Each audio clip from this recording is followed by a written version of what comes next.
목이 붓고 숨이 답답할 때 전문가들이 권하는 따뜻한 과일 한 가지. 어느 가을 아침 경기도 양평에 사는 59세 박미정 씨는 평소처럼 아침 준비를 위해 부엌으로 향했습니다.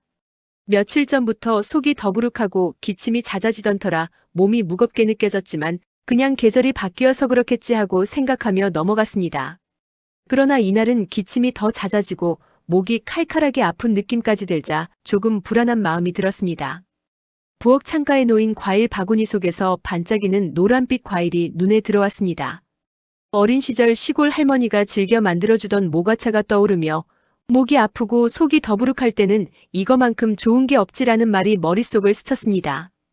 그날 오후 친구들과 차를 마시던 박미정 씨는 이런 대화를 나누었습니다. 미정아, 요즘 기침도 자주 하고 속이 무겁다고 했지?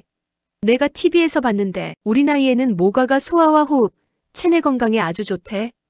그 말을 들은 박미정 씨는 집에 돌아와서 모과를 뜨거운 물에 우려 모과차를 만들었습니다. 따뜻한 차를 한 모금 마시자 목의 칼칼함이 조금 가라앉는 느낌이 들었고 다음 날 아침에는 속이 한결 가벼워진 듯한 느낌에 놀랐습니다. 여러분 중에서도 최근 목이 칼칼하거나 소화가 잘 되지 않고 몸이 무겁거나 체기가 자주 느껴지는 분들이 계시다면 오늘 이야기가 도움이 될 것입니다. 오늘은 흔히 그냥 가을 과일이라고 생각하시는 바로 그 식재료 모과에 대해 깊이 있게 알아보겠습니다. 모과가 왜 시니어분들에게 좋은지, 어떻게 먹어야 가장 효과적인지 하나씩 자세히 짚어드릴게요. 먼저 모과가 소화 개선과 위장 건강에 어떻게 도움이 되는지 말씀드릴게요. 모과에는 유기산과 풍부한 식이섬유가 들어있어서 소화를 돕고 위장에 쌓인 노폐물을 정리하는 역할을 합니다. 나이가 들수록 위장의 운동 기능이 약해지면서 소화가 잘 안 되고 속이 더부룩한 경우가 많은데요. 모과는 이런 불편함을 자연스럽게 해소하는 데 도움을 줍니다. 특히 고기나 기름진 음식을 먹고 속이 더부룩한 날, 모과차 한 잔이면 소화가 한결 편해지는 걸 느끼실 수 있습니다. 모과에 들어있는 유기산이 위액 분비를 촉진시켜서 음식물이 위에서 잘 분해되도록 도와주거든요. 또한 식이섬유가 장 운동을 활발하게 만들어서 배변 활동도 원활하게 해줍니다. 두 번째는 호흡기 건강과 목 관리입니다. 모과는 따뜻하게 우려서 차로 섭취할 때 목을 편안하게 하고 기침을 완화하는 데 도움을 줍니다. 시니어분들은 나이가 들수록 목과 기관지 건강이 약해지기 때문에 규칙적으로 섭취하면 좋습니다. 특히 가을에서 겨울로 넘어가는 환절기에 목이 자주 칼칼하고 기침이 나는 분들이 많으신데요. 이럴 때 모과차가 정말 효과적입니다.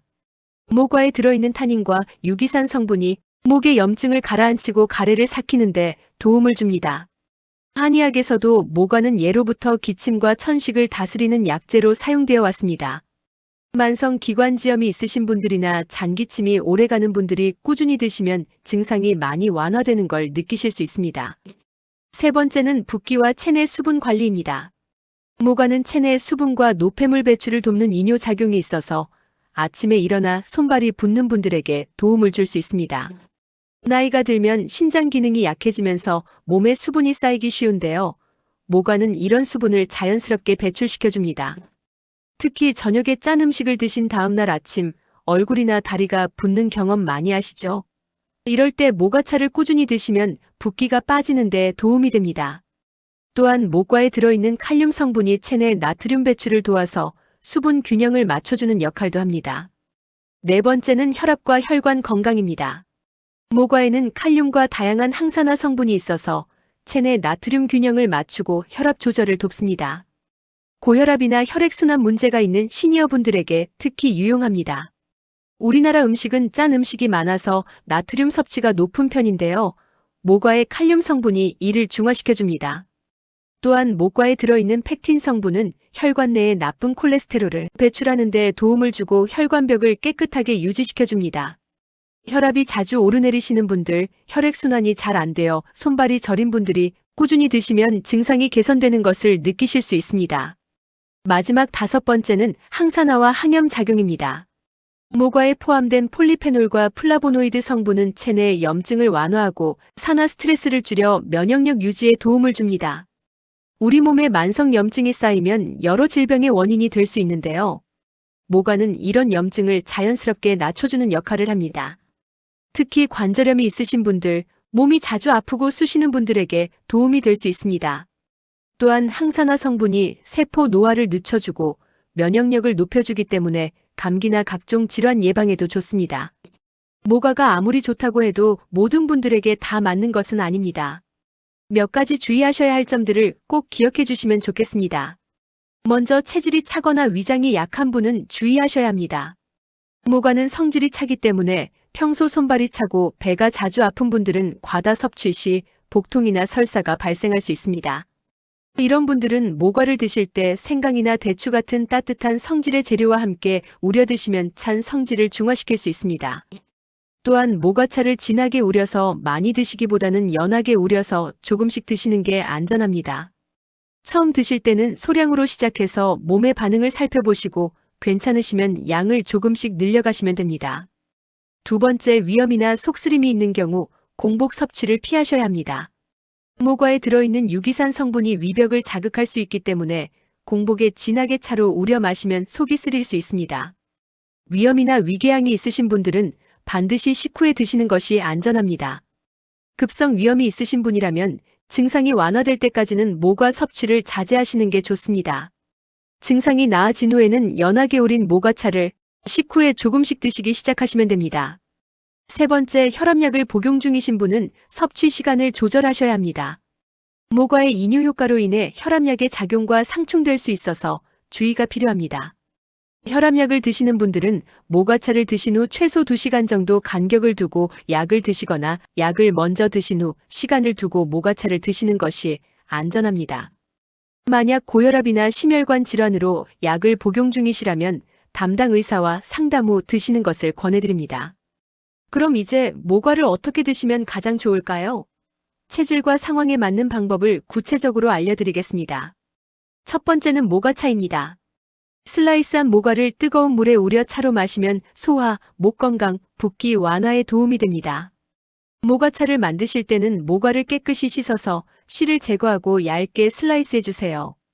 너무 두껍게 썰면 우러나는 시간이 오래 걸리니까 5mm 정도로 얇게 써는 게 좋습니다. 슬라이스한 모과를 뜨거운 물에 넣고 10분에서 15분 정도 우려내시면 됩니다.